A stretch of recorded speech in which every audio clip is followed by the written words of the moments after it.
मित्रों, यहाँ ओशो कन्फ्यूशियस और लाओ त्सु का उदाहरण दे रहे हैं। लाओ त्सु एक महान संत हुए चीन में और कन्फ्यूशियस एक बहुत बड़े विचारक हुए हैं। तो कन्फ्यूशियस लाओ त्सु के पास गया। लाओ त्सु का जो चित्त है वो तांत्रिक ढंग के संबुद्ध संत का चित्त है, जबकि तंत्र शब्द का भी लाओ त्सु को पता नहीं था। लाओ त्सु के लिए तो शब्द ही निरर्थक है। वह तंत्र के संबंध में कुछ नहीं जानता था, लेकिन उसने जो कुछ कहा है वह तंत्र है। यानी ताओ जो मार्ग बताया ना, ताओ ते किंग, ओशो के लेक्चर हैं ताओ उपनिषद, वो पूरा तंत्र मार्ग है एक तरह से। लेकिन उसने जो कुछ कहा है वह तंत्र है। ओशो क्या कह रहे हैं? कन्फ्यूशियस जो है वो हमारे चित्त का प्रतिनिधि है, महाप्रतिनिधि है। क्यों? क्योंकि कन्फ्यूशियस चीन के अंदर बहुत बड़ा नीतिवादी हुआ है। वह सदा शुभ और अशुभ की परिभाषा में ही सोचता है, और सोचता यह है कि क्या करने योग्य है और क्या करने योग्य नहीं है। कन्फ्यूशियस सबसे बड़ा विधिवादी और नीतिवादी है। वह लाओ त्सु के पास गया और उसने पूछा, शुभ क्या है, करने योग्य क्या है, अशुभ क्या है, कृपा करके इसकी स्पष्ट परिभाषा करें। लाओ त्सु से कन्फ्यूशियस ने पूछा। मित्रों, कन्फ्यूशियस के इस प्रश्न पर लाओ त्सु ने बहुत गहरा उत्तर दिया। वे क्या कहते हैं? परिभाषाएं सब गुड़ गोबर किए देती है, क्योंकि परिभाषा का अर्थ है बांटना, कि यह है और वह है।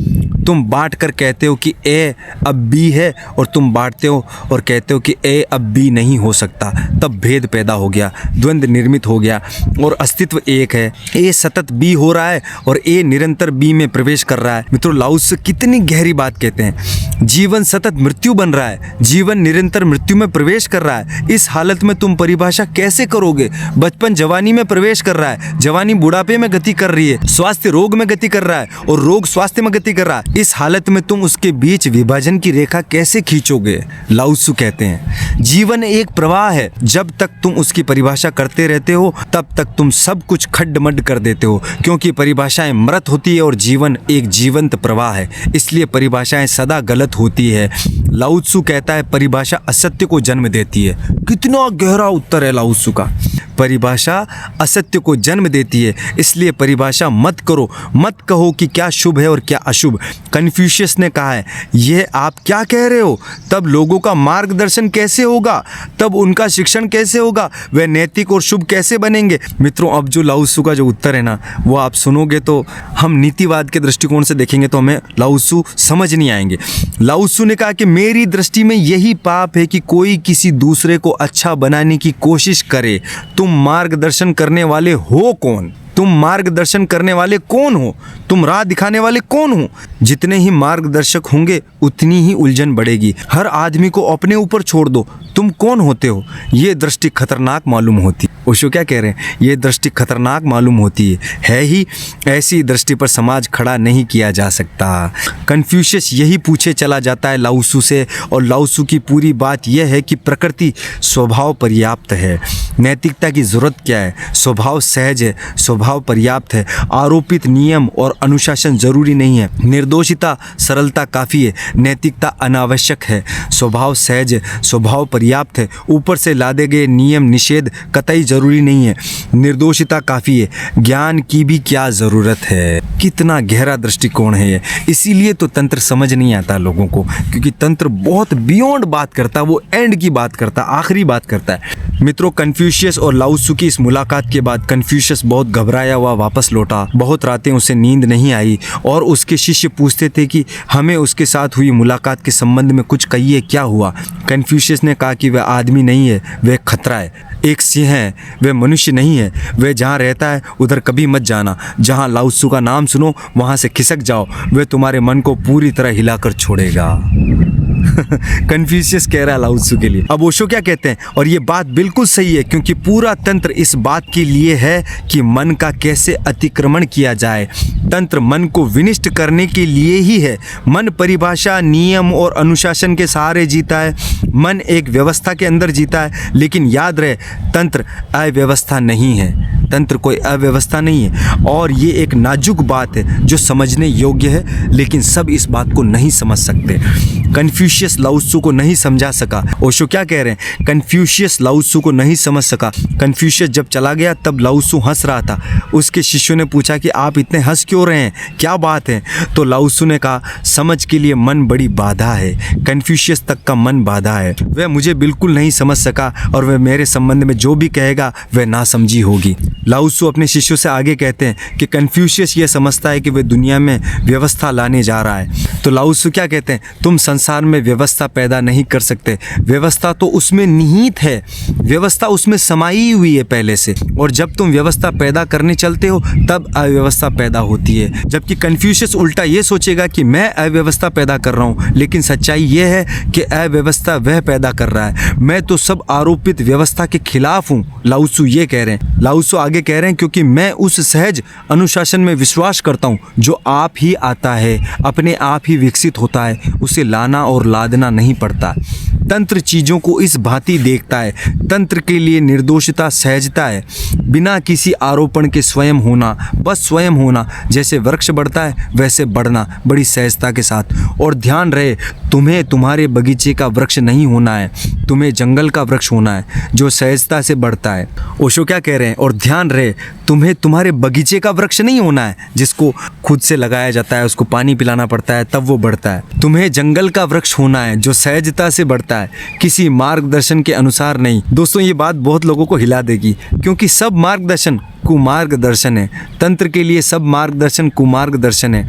बिना मार्गदर्शन के, बिना पहरेदारी के, बिना दिशा सूचना के, बिना प्रयोजन के बढ़ता है, बस बढ़ता है। यही तंत्र है। आंतरिक नियम काफ़ी है, कोई नियम ज़रूरी नहीं है। और अगर तुम्हें किसी और नियम की ज़रूरत है तो उसका अर्थ है कि तुम्हें आंतरिक नियम का पता नहीं है अभी तक, उसके साथ तुम्हारा संपर्क छूट गया है।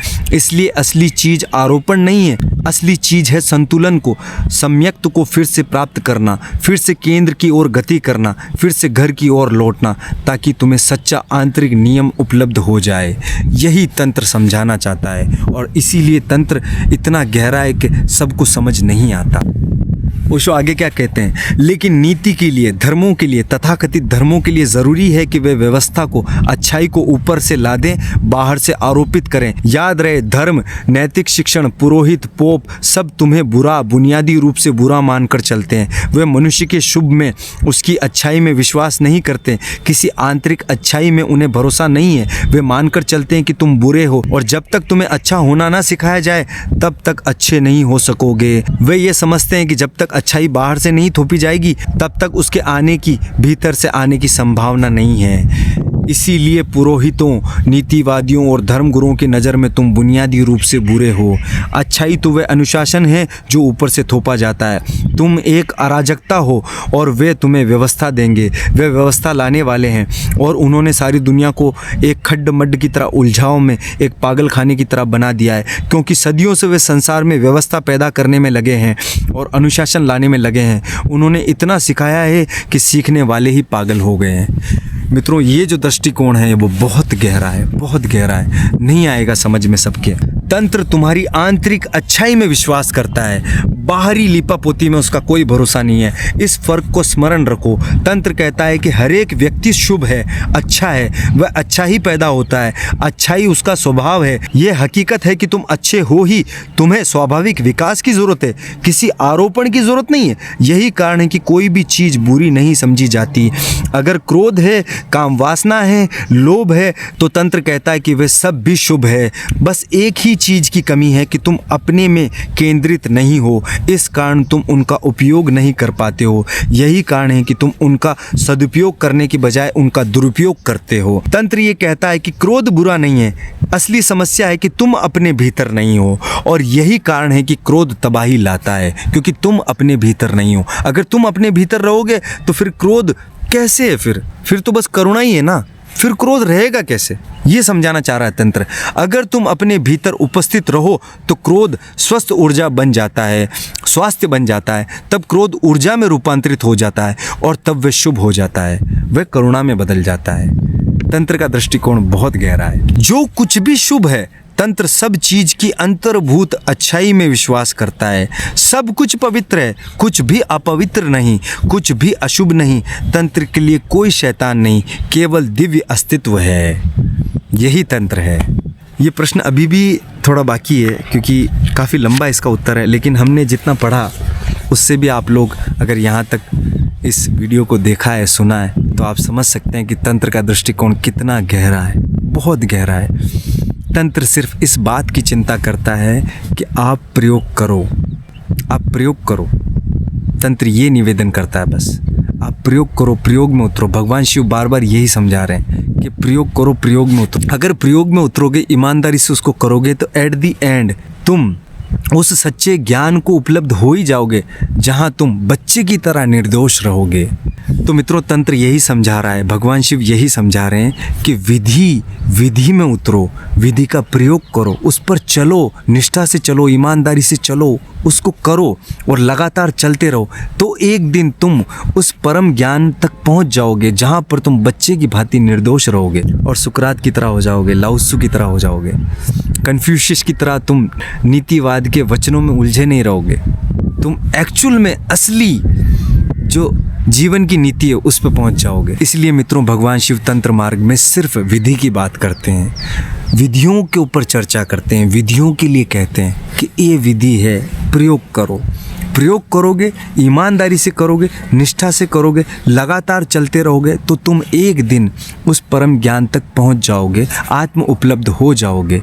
तब तुम उस निर्दोषिता को पालोगे जिसकी बात तंत्र करता है कि तुम समझदार हो, तुम ज्ञानी हो, तुम्हें ज्ञान उपलब्ध हो गया, तुम आत्म उपलब्ध हो गए और उसके बाद तुम निर्दोष हो बच्चे की भांति। तो तंत्र इसकी बात करता है, बहुत गहरी बात करता है, बहुत आगे की बात करता है, नेक्स्ट लेवल की बात करता है। इसीलिए ओशो इस पुस्तक में कहते हैं, स्पष्ट कोट करते हैं कि तंत्र मार्ग के संत को पहचानना बहुत मुश्किल है। सच्चे तांत्रिक को पहचानना इसीलिए इतना मुश्किल है क्योंकि तंत्र का मार्ग बहुत कम लोगों को समझ आएगा, क्योंकि वो बात ही बहुत आगे की कर रहा है। तो मित्रों, ये था जो आज हमने पढ़ा सद्गुरु ओशो की विज्ञान भैरव तंत्र के प्रथम खंड, जिसका नाम है तांत्रिक शुद्धि के आधार में। तो आपको कैसा लगा अगर आप यहाँ तक आए हैं? मित्रों, आपको विज्ञान भैरव तंत्र की हमारी ये सीरीज कैसी लग रही है, अपने विचार कमेंट बॉक्स में साझा जरूर करें। तंत्र का जो मार्ग है वो बहुत नेक्स्ट लेवल है, बहुत आगे की बात है। वो सिर्फ करने की बात है, विधि में उतरने की बात है। वो बाकी मतलब वो तर्क वितर्क का विषय नहीं है, वो सिर्फ करने का विषय है। तंत्र सिर्फ करने का विषय है। इसीलिए ओशो इसमें स्पष्ट कोट करते हैं कि सच्चे तांत्रिक संतों को पहचानना बहुत मुश्किल है। इसीलिए तंत्र को दुनिया नहीं समझी। और जब भी हम तांत्रिक कहते हैं तो हमारे दिमाग में, आप जानते हो ना किस तरह की इमेज आती है। तांत्रिक मतलब, बस तांत्रिक का मतलब हमने कहीं ना कहीं बुराई मान रखा है। तांत्रिक मतलब और जादू टोने करने वाला, किसी को मारने वाला, किसी पर आकर्षण करने वाला। इसीलिए मित्रों, जब भी आप तांत्रिक शब्द सुनते हो तो आपके दिमाग में बहुत अजीब तरीके की ऊल जलूल चीज़ें आती है जो इस दुनिया ने समझाई है सोशल मीडिया के माध्यम से। जबकि तांत्रिक की परिभाषा भगवान शिव के दृष्टिकोण से देखें तो बहुत गहरी है। वो परम अघोर वाली बात है। घोर यानी बहुत खतरनाक, डरावना। अघोर मतलब जो बिल्कुल सौम्य है, बिल्कुल एकदम सरल है। इसीलिए तो भगवान शिव को अघोर कहते हैं, भोला भंडारी कहते हैं। अघोर यानी बिल्कुल भोले, बिल्कुल भोले, बच्चे की भांति निर्दोष। इसीलिए वो अघोर हैं, इसीलिए वो अघोरी हैं। लेकिन हमने अघोरी की परिभाषा क्या बना दी है सोशल मीडिया के माध्यम से, यूट्यूब के माध्यम से, और पूरी दुनिया ने पता नहीं अघोरी की परिभाषा ही कुछ और बना दी है। और पता नहीं क्या क्या लोग समझते हैं। अघोर को बिल्कुल डरावना बता दिया है, जबकि अघोरी जो है वो भगवान शिव परम अघोरी है। कितने सौम्य हैं वो, लेकिन उनमें दोनों चीज़ें हैं। वो बहुत सबसे सौम्य है और सबसे भयंकर भी है। भगवान शिव सबसे सौम्य भोला भंडारी भी है और महाकाल भी है, दोनों वो हैं। इसलिए तंत्र का मार्ग सबके समझ नहीं आता है। तो मित्रों, ये था जो आज हमने पढ़ा। आपको कैसा लगा अपने विचार कमेंट बॉक्स में साझा जरूर करें। तब तक के लिए आप सभी को मेरी तरफ से प्रणाम। जय जय शिव शंभू, जय भवानी। मिलते हैं अगले व्लॉग में। आप सबके भीतर बैठी परम शक्ति को मैं प्रणाम करता हूँ। जय जय शिव शंभू।